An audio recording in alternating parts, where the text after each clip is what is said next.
তালা না ভেঙে মন্দিরে চুরির ঘটনায় চাঞ্চল্য ছড়ালো দিনহাটা শহরের ৯ নং ওয়ার্ডের গোপালনগর এলাকায়। শুক্রবার সকালে ওই ঘটনায় এলাকায় চাঞ্চল্য ছড়ালো। জানা যায়, দুষ্কৃতীরা মন্দিরের তালা না ভেঙে বাইরে থেকে বাঁশ দিয়ে মূর্তিতে থাকা সোনা ও রূপার অলংকার নিয়ে চম্পট দেয়।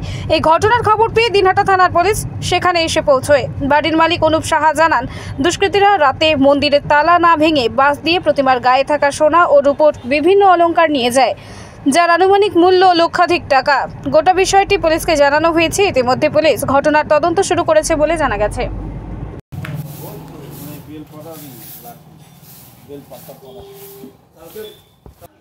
চুরির রাত্রি 1:30টার দিকে ভাসতে আসছে, তখনও মন্দির ঠিক ছিল, সব কিছু ঠিক ছিল।